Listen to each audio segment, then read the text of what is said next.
Então, por isso, Pilatos tomou Jesus e mandou açoitá-lo. Os soldados, tendo tecido uma coroa de espinhos, puseram-lhe na cabeça e vestiram-no com um manto de púrpura. Chegavam-se a ele e diziam: Salve, Rei dos Judeus, e davam-lhe bofetadas. Outra vez saiu Pilatos e lhes disse: Eis que eu vou-lo apresento, para que saibais que eu não acho nele crime algum. Saiu, pois, Jesus, trazendo a coroa de espinhos e o manto de púrpura. Disse-lhes Pilatos: Eis o homem.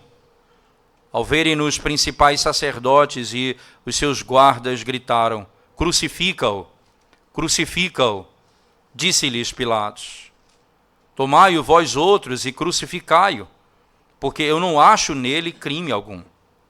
Responderam-lhe os judeus: Temos uma lei, e de conformidade com a lei ele deve morrer, porque a si mesmo se fez filho de Deus. Pilatos, ouvindo tal declaração, ainda mais atemorizado ficou, e tornando a entrar no pretório, perguntou a Jesus: De onde és tu? Mas Jesus não lhe deu resposta. Então Pilatos o advertiu: Não me respondes? Não sabes que tenho autoridade para te soltar e autoridade para te crucificar? Respondeu Jesus: Nenhuma autoridade terias sobre mim, se de cima não te fosse dada. Por isso, quem me entregou a ti, maior pecado tem.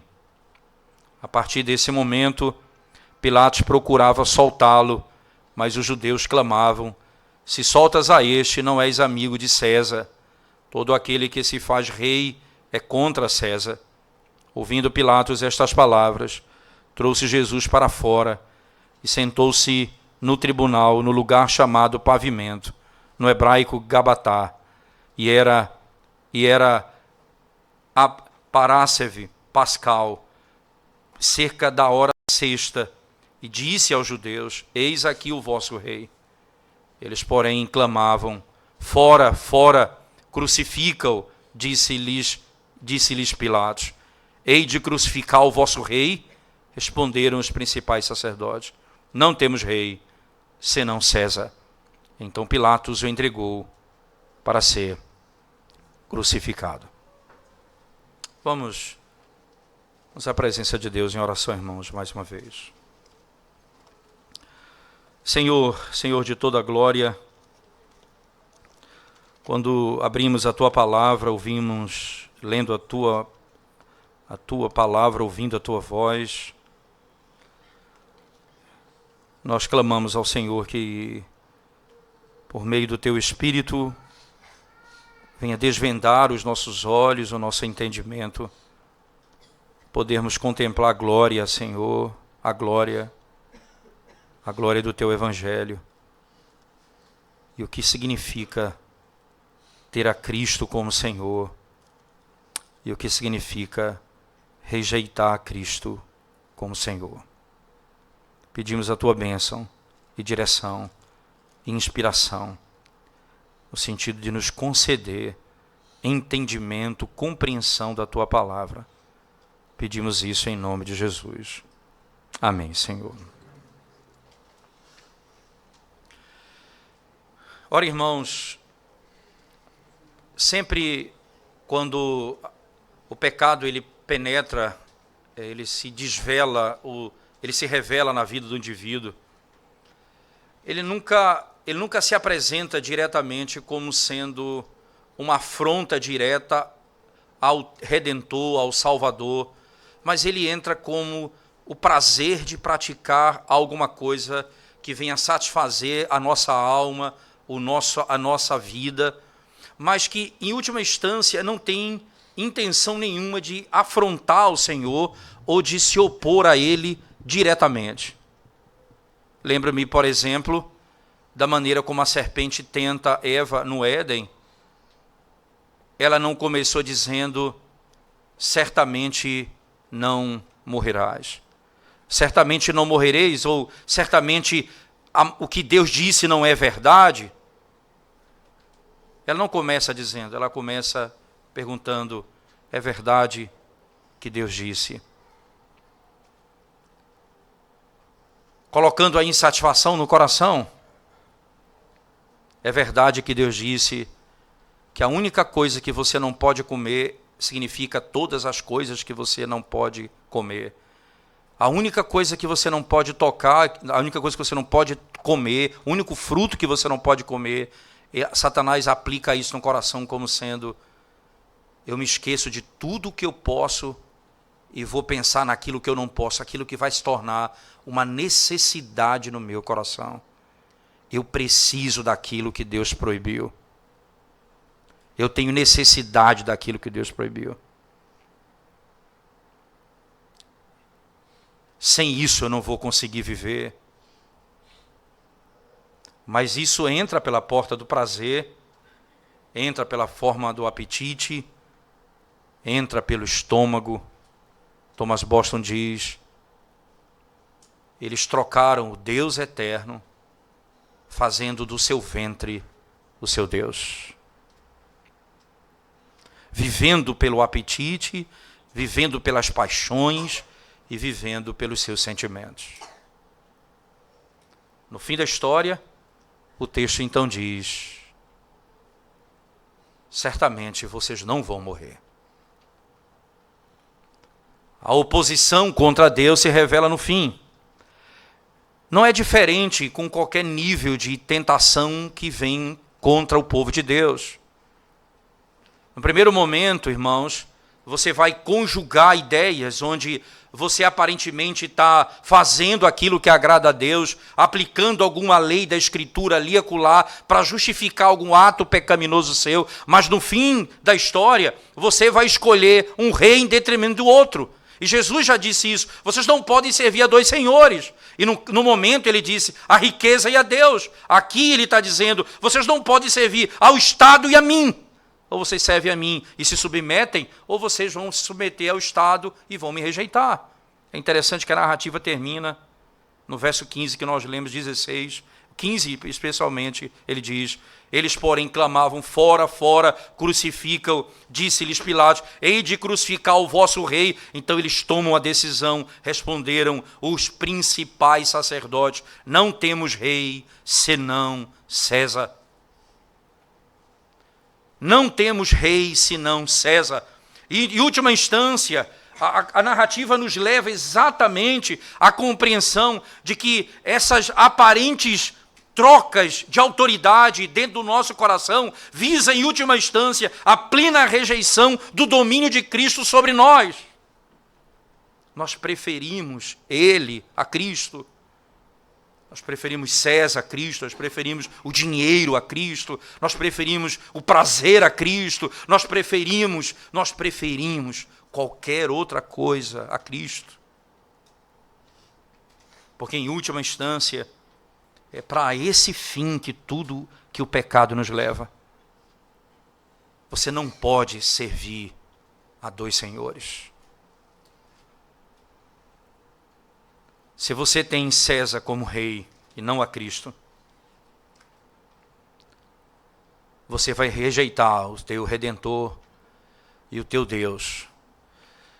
Se você tem a Cristo como teu Senhor, Ele ordena: respeita os teus governantes.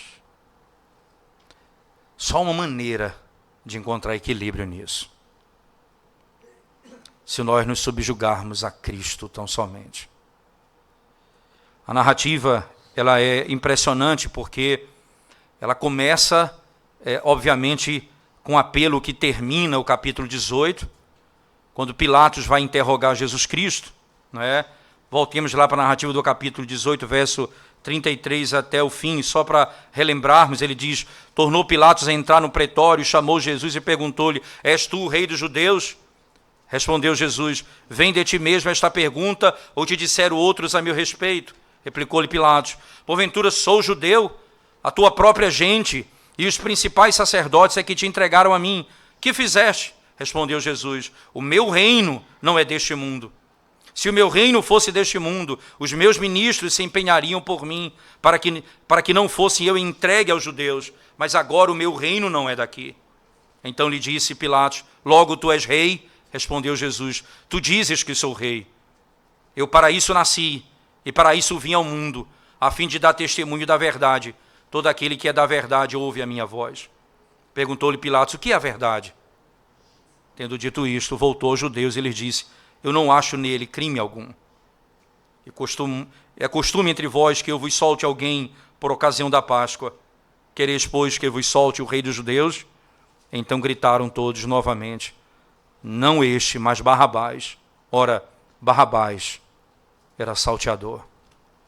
Não este, mas Barrabás. Não ele, mas César. Não ele, mas o poder. Não ele, mais sexo. Não ele, mais dinheiro. Não ele, mais fama. Não ele. Esse é o caminho que a narrativa nos leva. O pecado sempre vai precisar de total submissão. Assim como Cristo requer total submissão. Ou servimos a Cristo, ou aos nossos próprios prazeres. A narrativa, então, do capítulo 19, que caminha para esse fim, para esse texto final do verso 15 e 16 que lemos. Mas no início ele diz: então por isso Pilatos tomou a Jesus e mandou açoitá-lo. Veja, e é interessante que, veja a lógica da narrativa. Pilatos não viu culpa nenhuma nele. Ele declarou isso no final do capítulo 18. Eu não vi nada de culpado nele. Mas vocês decidem, é costume de vocês escolher alguém para ser solto nessa época. Querem soltar Cristo? Ele disse: não, Barrabás. Nós queremos Barrabás, não ele, disse o povo. Como Pilatos, vendo que o povo não iria abrir mão disso, Pilatos então resolve açoitar a Cristo. Veja, então por isso, e o por isso é porque o povo escolheu Barrabás, não Cristo. Então por isso, Pilatos tomou a Jesus e mandou açoitá-lo. Qual era a intenção de Pilatos? A intenção dele era simples. Ele não queria matar Jesus. Ele queria açoitar, humilhá-lo, mas não queria matá-lo. Porque não via culpa nele, mas ele não queria também ser problema para aqueles que desejavam a morte de Cristo. Eles iam tentar de fato acalmar as partes. O problema é que não havia motivo algum para odiá-lo.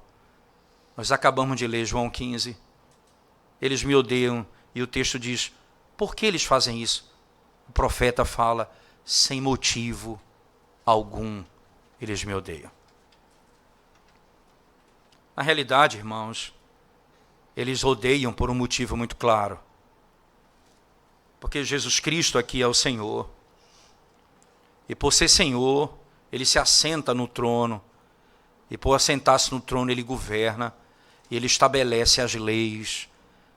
E, consequentemente, submeter-se a Cristo é negar a sua própria autoridade que eles tinham. Ora, eles tinham de descer do trono. Eles tinham de ser arrancados do poder. Eles tinham que se submeter à autoridade de Cristo. E eles não querem fazer isso. Consequentemente, eles resolvem matá-lo. Pilatos, que deveria ser aquele como magistrado, que recebendo os fatos nas mãos, as provas nas mãos, julgaria com justiça, ele tenta acalmar as partes dizendo: eu vou açoitá-lo. Só que eles passam do limite, veja o texto. Os soldados, tendo tecido uma coroa de espinhos, puseram-no na cabeça e vestiram-no com um manto de púrpura. Chegavam-se a ele e diziam: salve, rei dos judeus. E davam-lhe bofetadas. Veja que coisa impressionante, irmãos. Quando você relembra da narrativa bíblica da criação e da queda, você lembra que a maldição que Deus ordena ao mundo por causa do pecado de Adão é que a terra produziria cardos e abrolhos. Isso é, espinhos. ela produziria espinhos. E é interessante que era essa maldição que veio sobre a criação. Cristo não apenas veio para salvar o pecador, mas também para restaurar toda a sua criação. Ele leva sobre si as marcas da maldição de Deus sobre a própria criação. Espinhos, cardos e abrolhos que estão sobre sua própria cabeça.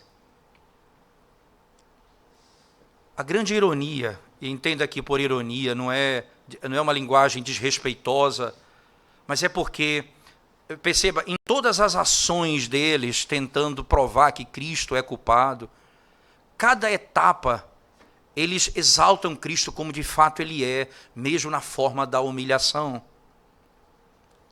Porque nós lemos, por exemplo, no Credo Niceno, que Ele há de voltar e Ele julgará os povos como rei. Aqui o rei está humilhado.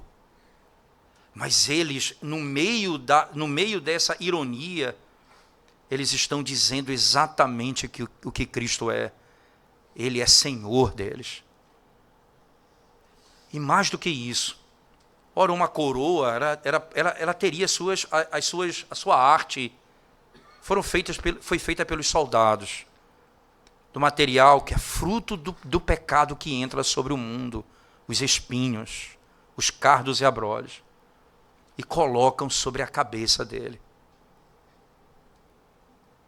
Para que fique claro que aquele que poderia destruir os seus inimigos com uma palavra é o Cordeiro de Deus, que voluntariamente está levando a maldição do seu povo sobre si, e a restauração de todo o universo repousa sobre a obra da sua redenção. Uma coroa de espinhos sobre a cabeça. Chegavam-se a ele e diziam: salve, rei dos judeus. Que coisa impressionante. Diante da imagem de um rei humilhado, eles falam com ele como rei ironicamente, só que eles davam bofetadas no rosto dele. Você imagina, por exemplo, em outro contexto, quando um chega a dizer: se tu és o Cristo e tu és filho de Deus, salva-te mesmo. Sai dessa situação que você se encontra. Aqui é como se eles estivessem dando no rosto dele, para que ficasse claro que esse não era de fato o rei dos judeus. Ora, irmãos, nem era o Senhor. Perceba que Jesus disse no capítulo 18, o meu reino não é desse mundo. Se o meu reino fosse desse mundo, os meus discípulos viriam aqui, eles então estariam aqui para me salvar. Por que Jesus está dizendo que não é essa a glória que ele veio buscar? Não é esse reino que ele veio estabelecer? Não é essa pompa do seu reino que deve ser buscada? E é estranho como que aqueles homens que estavam assentados no trono e que estavam julgando o Senhor do universo, estavam entendendo que o grande alvo de um reino é ter glória e pompa externa, enquanto o rei, o filho do Deus Altíssimo, não levava nenhuma coroa de joias na cabeça, mas levava a maldição da criação na cabeça. E no rosto era esbofeteado como quem não tem poder algum, humilhado por eles. Certamente, quando Jesus diz o meu reino não é desse mundo, é porque ele está dizendo que meu reino não vai ser estabelecido pela pompa das coisas dessa terra, mas o meu reino é estabelecido única e exclusivamente pelas coisas que são chamadas espirituais. E a glória que eu vim buscar não pertence a esse mundo. E que vocês não terão a glória, a coroa de glória, sem antes vestir a coroa de espinho. E que o caminho da glória é o caminho da morte. E que o caminho da glória é o caminho da cruz. Jesus então está nos ensinando exatamente o caminho. É interessante, irmãos, porque era essa a lógica que Tiago mesmo entende. Por favor, abra sua Bíblia comigo no livro de Tiago, capítulo 4, por favor.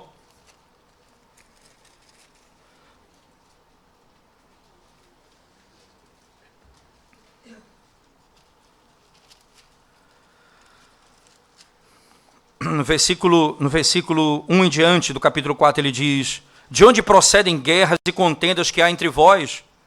De onde, senão dos prazeres que militam na vossa carne? Cobiçais e nada tendes, matais e invejais e nada podeis obter, viveis a lutar e a fazer guerras, nada tendes porque nada pedis. Pedis e não recebeis, porque pedis mal, para esbanjardes em vossos prazeres. Infiéis, não compreendeis que a amizade do mundo é inimiga de Deus? Aquele, pois, que quiser ser amigo do mundo, constitui-se inimigo de Deus. Ou supondes que em vão afirma a Escritura, é com ciúme que por nós anseia o Espírito que ele fez habitar em nós? Antes ele dá maior graça pelo que diz: Deus resiste aos soberbos, mas dá graça aos humildes. Sujeitai-vos, portanto, a Deus, mas resisti ao diabo, e ele fugirá de vós.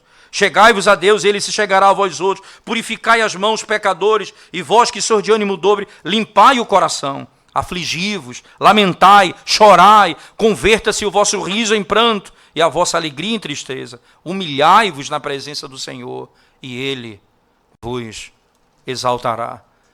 Humilhai-vos na presença do Senhor, e ele vos exaltará. Perceba que Tiago usa uma imagem interessante, porque ele fala acerca daquilo que é maligno.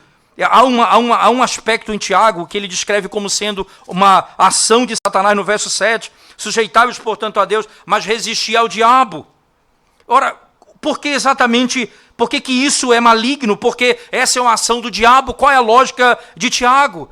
Porque o modelo que o Satanás nos coloca para poder adquirir a glória nessa terra é exatamente oposta à que Cristo estabeleceu. Cristo foi humilhado para poder receber a glória.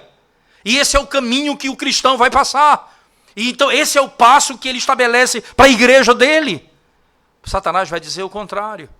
Vocês devem pedir para o seu prazer. Vocês devem viver para vocês mesmos. Vocês devem buscar a satisfação da sua própria alma.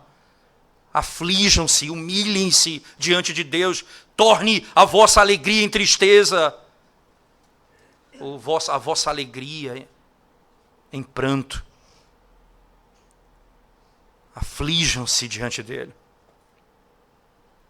Porque, diz o texto sagrado, especificamente, humilhai-vos na presença do Senhor, e ele vos exaltará. Interessante que, na sequência do mesmo capítulo 4 de Tiago, no verso 13 em diante, veja comigo: atendei agora vós que dizeis, hoje ou amanhã iremos para a cidade tal, e lá passaremos um ano, e negociaremos, e teremos lucros. Vós não sabeis o que sucederá amanhã, que é a vossa vida, sois apenas como neblina, que aparece por instante e logo se dissipa. Em vez disso, devias dizer, se o Senhor quiser, não só viveremos, como também faremos isso ou aquilo. Agora, entretanto, vos jactais das vossas arrogantes pretensões. Toda jactância semelhante a essa é maligna. Perceba, há uma direta associação.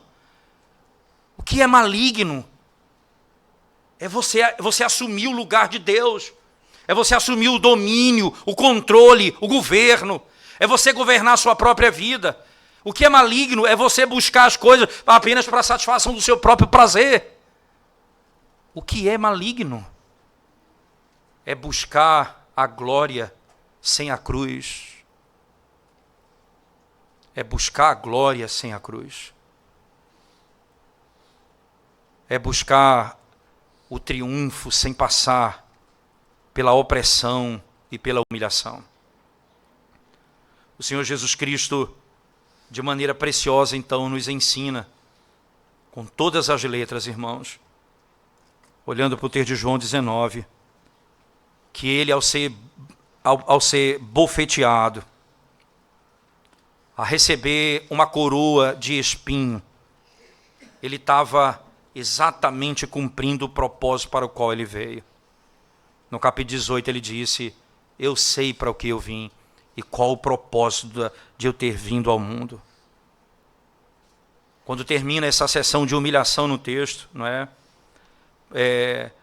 Quando depois de Pilatos ter mandado surrar Jesus Cristo, mandar trazer sofrimento sobre ele, né? Acontece que, nesse aspecto, irmãos, Pilatos, ele vai trazer um sofrimento, mas não quer ainda matar Cristo. Ele quer apenas que Cristo seja afligido, mas ele não quer a morte dele. Como querem aqueles que conhecem a lei. Por que isso? Interessante que, na sequência, veja no verso 3 ele diz, no 4 ele diz, outra vez saiu Pilatos e lhes disse, eis que eu vou-lo apresento, para que saibais que eu não acho nele crime algum. Veja, eu mandei espancar, ele foi esbofeteado, ele recebeu uma vestimenta de púrpura, ele foi colocado espinho, uma coroa de espinho sobre sua cabeça, eles faziam chacota do nome dele, mas eu não vi nenhum mal nele. Como é interessante, como é importante para o narrador descrever, sem palavra, veja, sem dizer o seguinte, ele é inocente. Porque a narrativa tem essa grande característica, né? A narrativa, ela não vai ter uma declaração direta, ele é inocente. Ela tem rastros no texto que mostram para onde o narrador está conduzindo. Então, quando nós terminamos a narrativa no verso 16, 15 e 16, dizendo que eles escolheram César a Cristo, é para lá para onde a narrativa está conduzindo, mas perceba que o narrador, sem precisar ele mesmo declarar, dizendo Jesus era inocente, ele coloca essas palavras exatamente na boca de Pilatos. Pilatos diz, eu não vi nenhum mal nele. Essa é a autoridade, porque João poderia simplesmente dizer da sua opinião. Mas ele diz, aquele que mandou esbofetear Cristo, ele mesmo disse, eu não vi culpa nenhuma nele. Em outras palavras, ele é inocente. Ele é inocente. Não há culpa alguma que possa ser atribuída a ele. Interessante, não há culpa, é como se ele tivesse dito, eu não vou derramar sangue inocente. Eu não quero derramar sangue inocente sobre o sangue desse Cristo. Não ponha sobre mim o sangue dele. E outra vez Pilatos lhe disse, eis que eu vou-lo apresento, para que saibais que eu não acho nele crime algum. Saiu, pois, Jesus, trazendo a coroa de espinhos e o manto de púrpura. Disse-lhes Pilatos, eis o homem. Eis o homem. Que coisa impressionante. Ele entra e sai coroado. Ele vem com uma coroa e com uma veste de púrpura, como de sangue, como do cordeiro. Eis aqui o homem. O que vocês querem fazer com ele? Da minha parte, eu não vi nenhum crime nele. Acontece que imediatamente no verso 6, diz o texto, ao verem-no, os principais sacerdotes e os seus guardas gritaram, crucifica-o, crucifica-o. Disse-lhes Pilatos, tomai-o vós outros e crucificai-o, porque eu não acho nele crime nenhum. E veja, e João então enfatiza mais uma vez, crime nenhum eu encontro nele, para que ele seja culpado de morte. Responderam-lhe os judeus, temos uma lei. Que coisa interessante. Temos uma lei. Que lei? Que lei é essa que eles têm? E de conformidade com essa lei, ele deve morrer, porque a si mesmo se fez filho de Deus. Nós temos uma lei. O que é que eles querem dizer com isso? Eles procedem contra Cristo, irmãos, não é? Dizendo o seguinte, nós estamos fazendo o que é certo. Isso aqui não é fruto do ódio, nem de paixão pecaminosa. Nós somos objetivos, estamos cumprindo a lei de Deus. Não há em nós nenhum tipo de paixão desmedida.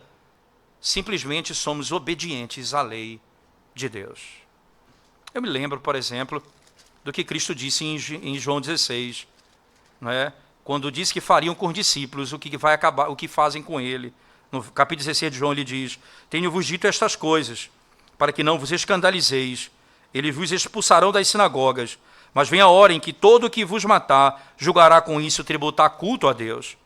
Isto farão porque não conhecem o Pai, nem a mim. Ora, percebam, eles vão fazer isso porque não conhecem a mim. E agora eles se colocam como aqueles que são conhecedores da lei e estão defendendo a causa de Deus. Eles perceberam que Pilatos havia reprovado eles, quando ele disse: não vi crime nenhum neles. Mas agora eles falam como aquele que é ignorante à lei, quanto à lei de Deus. Pilatos não conhece a lei, e eles falam então para o ignorante. Então ele está dizendo o seguinte: ora, e era possível isso, nós somos permitidos viver de acordo com a nossa própria maneira, nós vivemos do nosso próprio jeito. A nossa religião, não é? Ninguém pode dizer com arrogância: eu sou filho de Deus. Então eles estão fazendo argumentação, e isso parece verdade, é plausível até. A acusação não era toda vazia de plausibilidade, mas eles erram de maneira extravagante na aplicação daquela doutrina que eles utilizavam. É verdade que nenhum homem pode se chamar filho de Deus, mas só que eles não compreenderam que o Messias que viria era ele, o Filho de Deus. E é interessante que João tem escrito o seu evangelho, e durante toda a exposição desses capítulos que antecederam o capítulo 19, João tem defendido uma tese única, que Jesus é o Cristo, Filho de Deus. E é essa a razão pela qual o evangelho foi escrito, para que vocês creiam que Jesus é o Cristo, o Filho de Deus. O que acontece aqui é, ele se declara filho de Deus. Você percebe que a tese central de João é negada por aquele que é incrédulo. Porque o crente vai dizer: esse é o filho de Deus. Ora, veja a oração de Cristo, irmãos, por favor. João 17, no versículo 3, ele diz: e a vida eterna é esta, que te conheçam a ti, o único Deus verdadeiro, e a Jesus Cristo a quem enviaste. Era essa a lógica. João, no capítulo 1, ele diz: no princípio era o verbo era Deus, o verbo estava com Deus. No 14, o verbo se fez carne. A lógica de João é clara. Perceba, a tese de João é mostrar que aquele que veio, que se tornou homem, é o Filho de Deus. Só que aqueles homens não creram nele. Então a tese é exatamente oposta àquela. Veja, ele está dizendo que é filho de Deus. Sim, ele é filho de Deus. Mas eles não creem que ele é o Filho de Deus. Então eles partem de uma verdade e negam a essência da verdade. É verdade que nenhum homem pode se declarar filho de Deus. Mas é verdade que não foi Cristo simplesmente que se autodeclarou filho de Deus, apesar dele ter feito isso, mas foi o próprio Pai, foi o próprio Espírito que disse: este é o meu Filho amado, em quem tenho todo prazer. Eles não creem no testemunho do Espírito. Eles não creem na revelação bíblica. Eles negam que Jesus é o Filho de Deus. Interessante que essa discussão ela percorre muitos textos, mas, por exemplo, no capítulo 8 de João, ele vai lidar com esse tema mais uma vez. Quando ele diz que são filhos de Deus, Jesus diz: o vosso pai é o diabo. Porque se vocês fossem filhos de Abraão, vocês creriam em mim.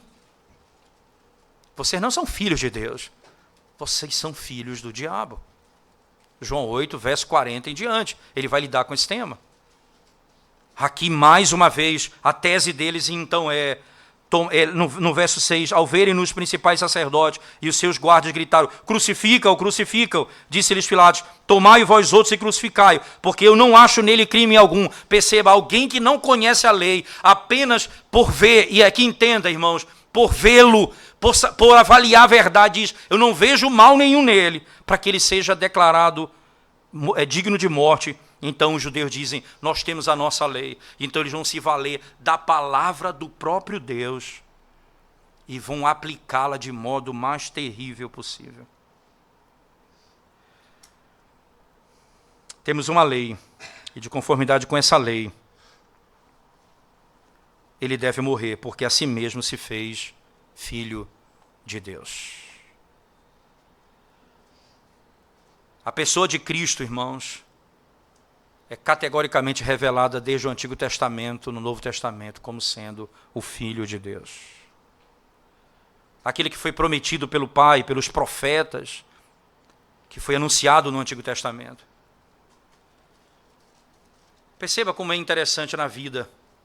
Nós podemos partir de uma premissa verdadeira e chegar a uma conclusão falsa. Podemos cometer grandes erros doutrinários.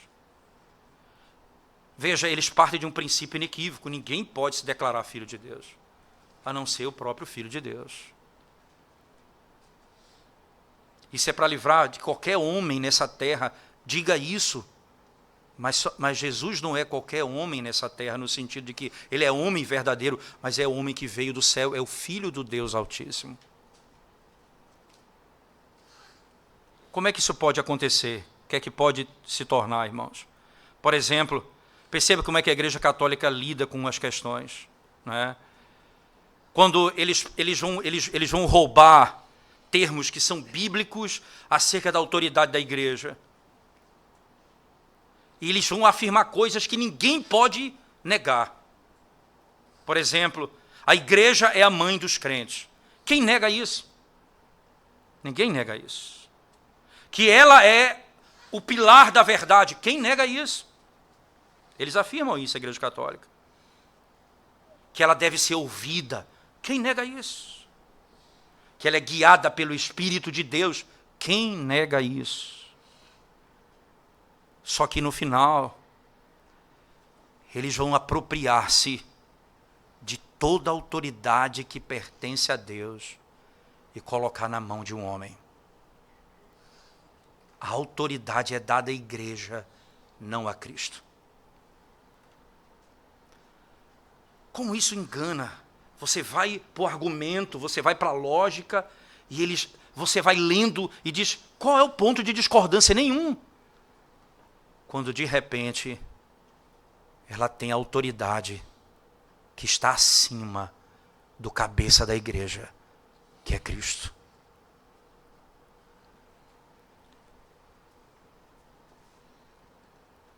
Todo homem sábio tem que admitir, irmãos, quando eles tentam se apropriar de toda a autoridade que pertence à igreja, ele de modo ímpio, quando o indivíduo diz assim, eu tenho toda a autoridade que pertence, que Deus deu à igreja, colocado na mão de um indivíduo, esse indivíduo, sem dúvida alguma, ele passa a ter um papel que Deus não deu a ele. Quantos erros você vai encontrar assim? Erros que são importantes, sérios, como por exemplo, você tem irmãos que vão negar inequivocamente o batismo infantil, e vão partir de um princípio de argumentação bíblica. Por exemplo, vão dizer, aquele que crê e for batizado será salvo. Então, ora, se você não crê, você não pode ser batizado. Logo, a criança não pode ser batizada. Você entende? Você parte de um argumento bíblico e chega a uma conclusão que não é bíblica.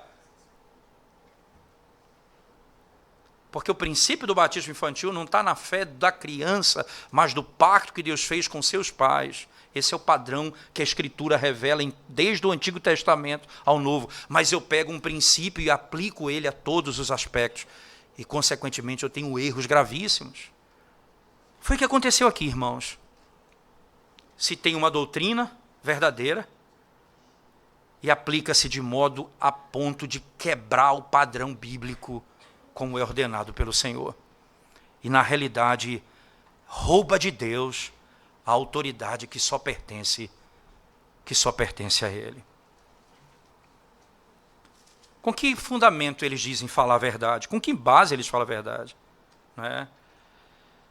Aqueles que estão de forma clara, irmão, satisfeitos com princípios gerais e não prestam atenção nas circunstâncias, podem imaginar que algumas doutrinas, como são ensinadas por igrejas que praticam o erro, quando eles simplesmente pegam verdades gerais da Bíblia e aplicam isso de maneira errada, você olhando para o argumento diz, onde está o erro, que eu não consigo compreender o erro deles. Foi assim que eles fizeram com Cristo. É assim que se faz contra toda falsa, contra toda verdadeira doutrina. Eles pegam uma verdade e transformam em mentira.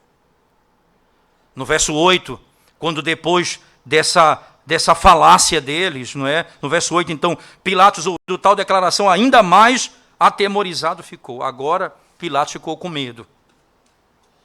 Como é? Ele se diz filho de Deus. Veja a pergunta aí, então Pilatos, né, tornando a entrar no pretório, veja Pilatos, sai de novo da frente dele, volta para o pretório, pergunta a Jesus, de onde és tu? Pergunta interessante, não é? Calvino diz que ele não está preocupado com a cidade dele, com a procedência de Nazaré, não é a preocupação dele. Ele está perguntando, você é da terra ou é do céu? Calvino diz, tu és de onde? Tu vens de onde? Qual é a pergunta dele? Jesus não respondeu nada a ele. E é impressionante que simplesmente poderia registrar o silêncio, mas João registra o silêncio. Poderia simplesmente o silêncio apresentar-se, mas João registra o silêncio. Ele não falou. Por que ele não falou? Porque o objetivo dele não era ser liberto daquele julgamento. Foi para esse fim que ele veio. Foi para isso que ele veio. É para que ele se saiba também,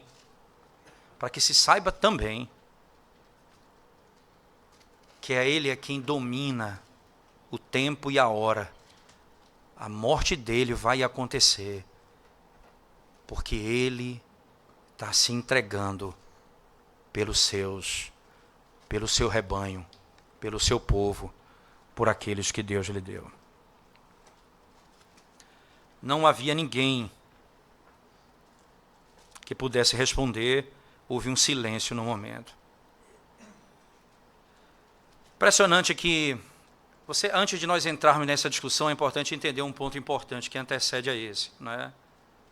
Como que é digno de observação o fato de que a simples declaração, ele se diz filho de Deus, trouxe um temor no coração de Pilatos, que não causou no coração dos amantes da lei. Pilatos ficou com medo quando soube, ele se diz filho de Deus, e vai a ele. Veja, é óbvio que esse é um temor, irmãos, o temor que não salva, que não redime, mas houve no coração dele um medo. Veja que o texto diz, se você olhar comigo, por favor, no verso 8, Pilatos, ouvindo tal declaração, ainda mais atemorizado ficou. Ficou atemorizado com o que ouviu, e foi a ele e perguntou, de onde és tu? Mas Jesus nada lhe responde. Ele, atemorizado, pergunta. Preste atenção no que João está fazendo aqui com essa imagem, irmãos. Está ali o Deus eterno, humilhado, feito homem, se fez homem. O rei do universo, com uma coroa de espinhos levando a maldição sobre sua cabeça, esbofeteado. A sua glória era imperceptível aos olhos humanos, mas um lance disso, um momento disso, causou medo no coração dele, e ele volta e pergunta, onde és tu?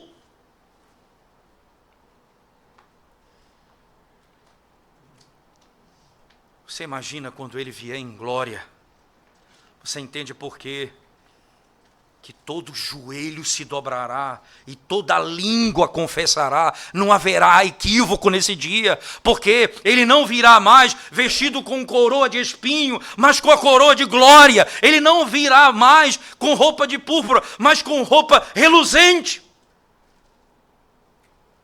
E ele virá e todo joelho se dobrará e toda língua confessará: Ele é o Senhor. Ele, com toda a humilhação, num piscar de olhos, ele ficou mais aterrorizado ainda. De onde és tu? Lembra-me no capítulo 18 de João, quando no início do capítulo 18, quando os soldados chegam para prender Cristo diz o texto, com um pedaço de pau, com espada, com tudo para prender Cristo. Naquele momento, quando ele diz, perguntam, Jesus fala: quem vocês procuram? Aí eles falam: Jesus, Jesus de Nazaré. Sou eu. Quando Jesus diz: eu sou, diz o texto, os soldados caíram com o rosto em terra.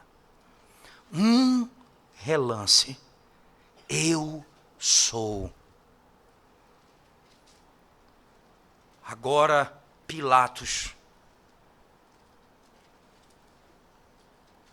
no meio de toda a humilhação, o Evangelho vai mostrando que aquele que está indo para a morte é o Senhor de toda a glória, e que mostra em momentos intrigantes da história um pouco da sua maravilhosa glória.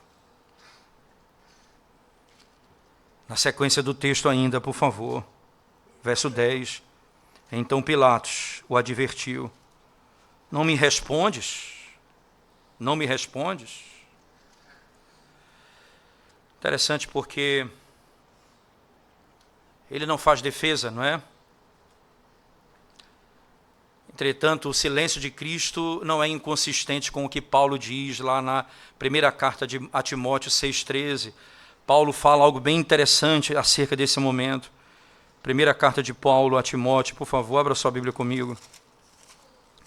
Capítulo 6, verso 13, diz assim a Escritura Sagrada: exorto-te perante Deus, que preserva a vida de todas as coisas, e perante Cristo Jesus, que diante de Pôncio Pilatos fez a boa confissão.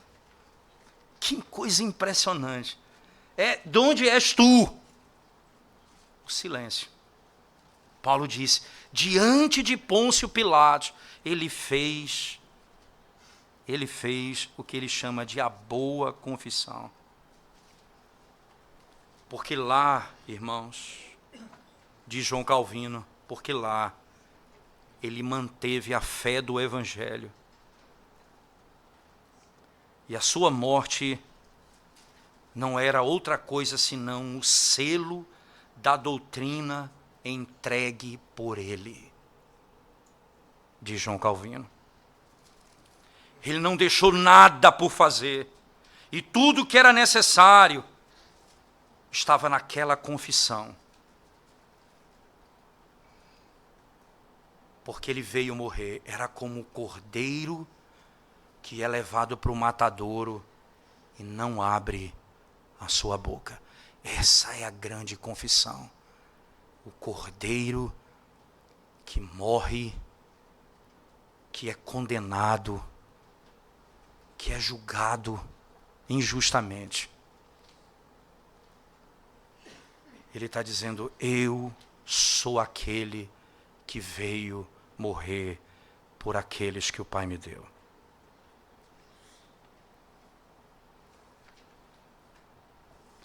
Quando nós pensamos em expressões como essa, como o texto coloca, irmãos, você imagina o silêncio de Cristo é uma resposta que vai ressoar pelos séculos dos séculos.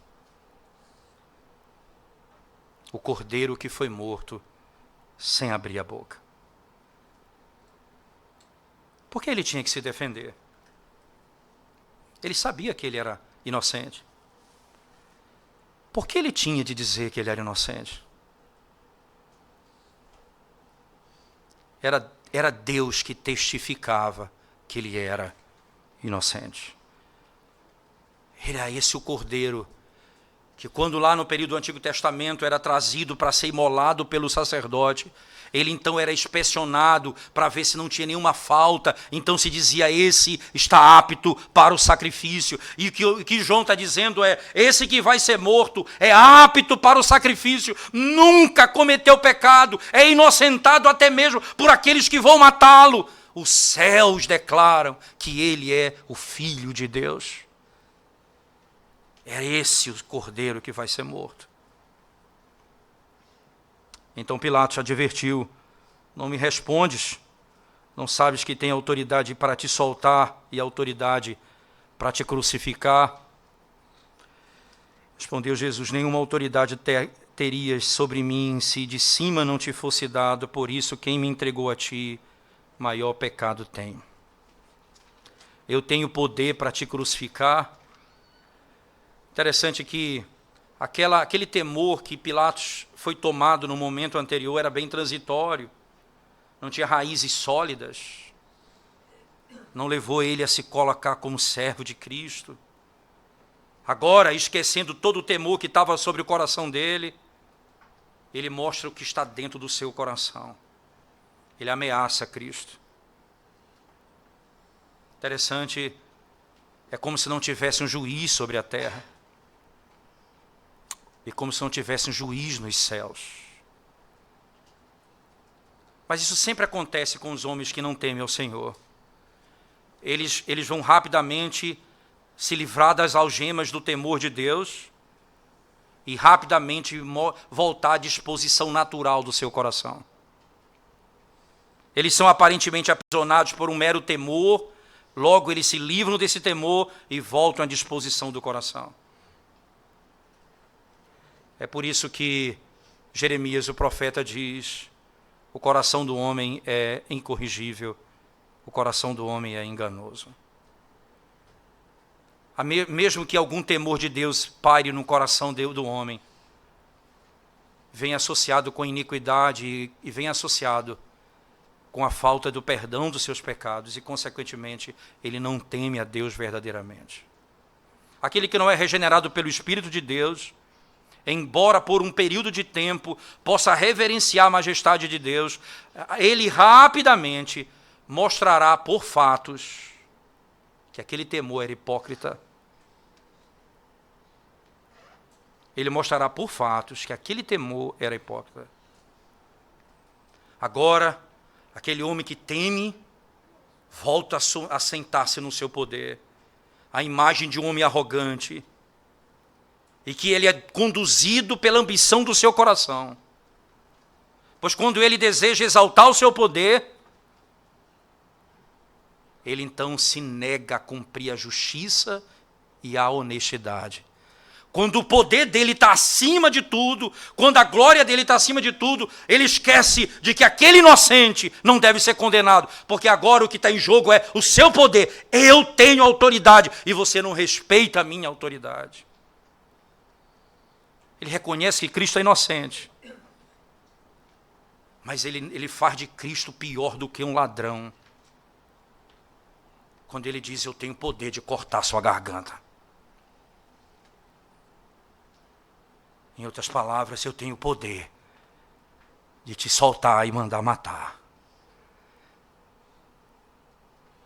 Eu não vou agir pela verdade, mas porque você não reconheceu a minha autoridade. Consciência ímpia, irmãos, de modo claro, onde a verdade e os princípios de Deus não reinam, elas são constantemente agitadas por sentimentos mais variados da carne e que vão levá-lo, em última instância, a produzir ações que são opostas à vontade de Deus. Opostas à vontade de Deus. Interessante que o texto mostra que aquele homem que tem um poder finito, está diante daquele que tem um poder infinito e ameaça ao Deus do universo. Eu tenho autoridade. Então preste atenção numa coisa, irmãos. Nenhuma cegueira é maior do que a produzida pela soberba. Nenhuma cegueira é maior do que aquela que é produzida pela soberba. O homem soberbo, o homem arrogante, ele é capaz de negar qualquer verdade para poder manter a sua autoridade e o seu poder. Está ali o nosso Redentor, julgado por uma multidão furiosa que quer vê-lo morto porque ele se diz filho de Deus. Está ali Cristo sendo julgado por um homem que simplesmente diz: você não responde a mim porque eu tenho poder para poder fazer isso ou aquilo. Aí Jesus então responde a ele dizendo, de maneira espetacular, Cristo diz: nenhuma autoridade terias sobre mim se de cima não te fosse dada. Por isso quem me entregou a ti, maior pecado tem. Você não teria poder se Deus não tivesse dado autoridade para você. Isso é importante pensar, irmãos, primeiramente, como que essa declaração de Cristo, não é? Ele diz: nada acontece sem a permissão de Deus. Jesus não disse para Pilatos, né? Embora ele pense que possa fazer todas as coisas, você não pode fazer mais do que Deus permite. A declaração é simples, é essa, irmãos. O mundo é regulado pela vontade de Deus. Esse é o princípio de Cristo. O mundo é regulado pelo poder de Deus. E embora os homens ímpios tenham os seus esforços e queiram colocar o seu dedo em todas as coisas e forçar a abertura das portas, fazer o mundo acontecer segundo o seu entendimento, embora os ímpios busquem isso, nada acontece fora do domínio dele. Vocês vão me matar, porque essa é a vontade de Deus. E porque eu voluntariamente estou entregando a minha vida. Aqui nós temos, certamente, algo bem interessante acerca dos magistrados. É tolo pensar, irmãos, que essa arrogância de Pilatos, exaltando-se a si mesmo, como se o seu poder não tivesse nenhuma relação com Deus, declarando que tudo que ele tem vem dele mesmo, foi dado a ele por poder, que foi conferido a ele, mas não de Deus. E que ele então é juiz como ele quiser, e não considera o trono de Deus acima do seu trono, e não considera o domínio de Deus acima do seu domínio. Pilatos então ali está sendo repreendido por Cristo, dizendo: existe um governo que está acima do teu, e você deveria governar com base nesse governo, não com base na tua arrogância e nos teus pensamentos. Mas o que é impressionante é que aqui os decretos de Deus são manifestados também. E lembre-se, os decretos de Deus não estão associados necessariamente em que Pilatos está aqui por livre e espontânea vontade fazendo aquilo que agrada a Deus. Você entende? Pilatos aqui não vai levar o inocente à morte porque está dizendo: ora, a minha vontade era libertá-lo, mas como Deus planejou desde a eternidade matar o seu filho, eu estou fazendo isso contra a minha vontade. Senhor, me perdoa porque eu estou fazendo isso. Em nenhum momento Pilatos vai dizer isso. Ele está agindo segundo a sua natureza, a sua arrogância. Mas Deus tem um domínio até mesmo da maldade do coração do homem, dando limites e fazendo com que todas as coisas cumpram o propósito dele. É por isso que Lucas vai dizer em Tiago, Lucas vai dizer isso em Atos especificamente. Ele vai declarar que Cristo foi morto por desígnio de Deus e foi entregue porque antes da fundação do mundo, por determinação de Deus, Cristo foi ordenado à morte, mas os homens ímpios mataram a Cristo. As duas coisas não são conflitantes. Aqui, o Deus que governa todas as coisas está conduzindo a história para que o Filho amado dele seja morto para a salvação do seu povo, mas que o pecado daqueles que estão fazendo seja extremamente manifestado. Porque é exatamente esse o fim para que Cristo veio. Aquele que me entregou a ti tem domínio sobre ti. Você não pode fazer nada se não for de acordo com a vontade de Deus. Naquele momento, Pilatos, então, diz o texto na parte final, a partir desse momento Pilatos procurava soltá-lo, mas os judeus clamavam: se soltas a este, não és amigo de César. Todo aquele que se faz rei é contra César. Ouvindo Pilatos estas palavras, trouxe Jesus para fora e sentou-se no tribunal, no lugar chamado Pavimento, no hebraico chamado Gabatá. Interessante como que os termos aqui utilizados são bem importantes. Ele é levado para o lugar chamado Pavimento, que é um lugar mais elevado e mais alto. Era próximo da Páscoa, a Páscoa estava chegando, era o dia da Páscoa. Cristo ia ser morto. Então eles dizem: judeus, eis aqui o vosso rei.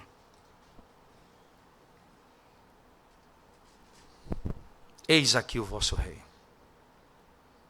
Eles, porém, clamavam: fora, fora, crucifica-o. Disse-lhes Pilatos: hei de crucificar o vosso rei? Responderam os principais sacerdotes: não temos rei, senão César. Então Pilatos o entregou para ser crucificado.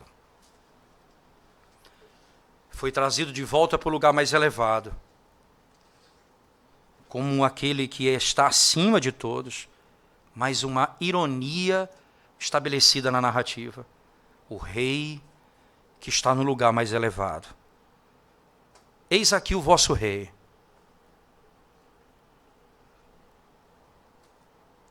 Esse não é o nosso rei, dizem eles. Fora, fora, crucifica-o. Hei de crucificar o vosso rei? Responderam os principais sacerdotes: não temos rei, senão César. Nós temos um único rei. E aqui eles pegaram na alma da questão. Se ele se faz rei, ele vai querer tomar o lugar de César. Jesus tinha dito: o meu reino não é desse mundo. Não há conflito entre o poder desse mundo, os reinos da terra e Cristo que reina sobre a terra. O Senhor é governador e Senhor de todas as coisas. E os reinos precisam se submeter a Ele. Mas aqui, nesse momento, eles escolheram César a Cristo.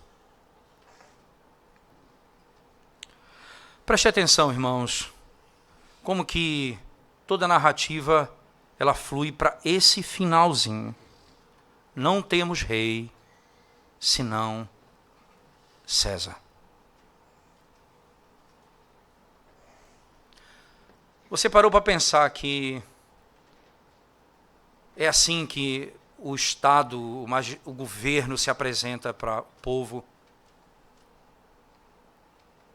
E quantos irmãos têm criado um coração tão amargurado e odioso, até mesmo contra Cristo e o Evangelho e a Igreja do Senhor, porque se opõem a um Estado que é contrário à vontade e à lei de Deus.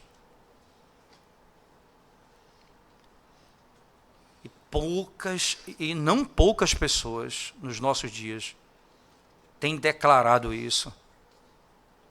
Nós não temos um rei senão o Estado. É o Estado que me dá saúde. É o Estado que me dá trabalho. É o Estado que paga o meu salário. É o Estado que diz como eu tenho de educar os meus filhos. É o Estado que cuida da minha família. É o Estado que me protege. Nós não temos um rei, senão César. Pilatos, César, sistemas e governo, todos devem estar sujeitos ao governo de Deus, e todos devem estar sujeitos ao governo de Deus. Aqueles que creem em Cristo, aqueles que foram salvos por Cristo, então tem uma outra perspectiva. Qual perspectiva eles têm? A perspectiva singular de que há um só Senhor, e esse é o Cristo, o Senhor de toda a terra. E que por ser Ele o nosso Senhor, nós vamos, por ordem dele, obedecer aos nossos governantes, porque toda autoridade foi ordenada por Deus, como diz Paulo aos Romanos, toda autoridade vem de Deus. Então, se eles são autoridade sobre nós, temos de respeitá-los sempre, até que não se oponham ao nosso Redentor e Rei, e nós então pagaremos com a nossa própria vida, mostrando para eles e para o mundo que o reino do nosso Redentor não é deste mundo, e por isso nós não temos problema em deixar esse mundo.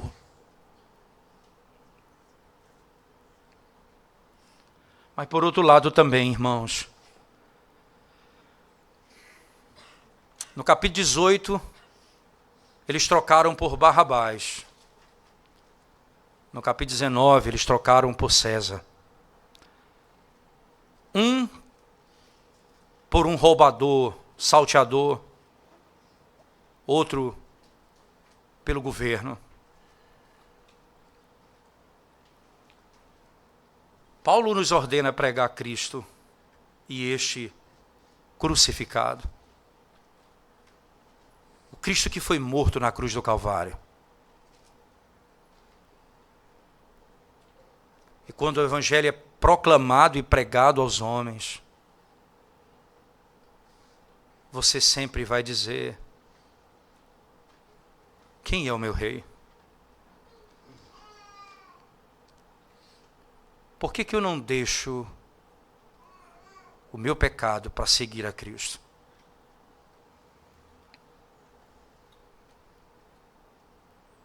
Quem é o meu rei?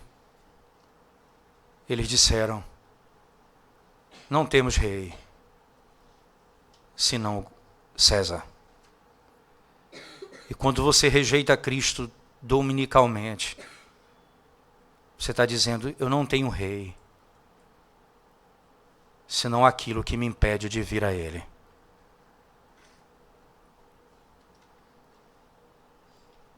Relacionamento, trabalho, vida de iniquidade, impureza, poder. Quem é o teu rei? O nosso Redentor, que veio da glória e agora na sua morte é vestido como um rei humilhado. É esse o teu Salvador. Porque se você se unir a Ele na sua morte, você se unirá a Ele na ressurreição dos mortos.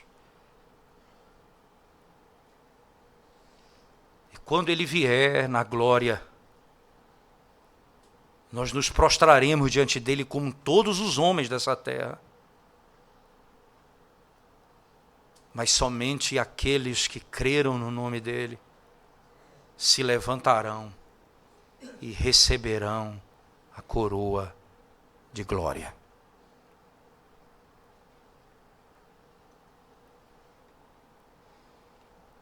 Quem é o teu rei? A quem você serve? E quem você deseja matar? A Cristo ou a tua carne? Porque lembre-se disso. Os dois demandam total submissão. Total submissão. O pecado vai dizer para você: deixe sua casa, deixe sua esposa, deixe seus filhos e siga a carnalidade do teu coração. O que ele quer de você é total submissão. Que você deixe tudo e o siga, para que fique claro que ele é o teu rei. Jesus Cristo diz: aquele que vier após mim, negue-se a si mesmo.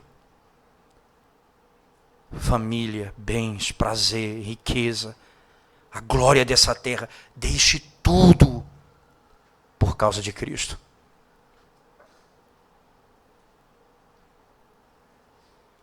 Quem é, então, o teu rei? Os judeus disseram: o Estado é o nosso rei. O que cada um de vocês tem a dizer sobre essa pergunta? Vamos orar ao Senhor mais uma vez, irmãos. Ó Deus, Tu és o nosso Senhor.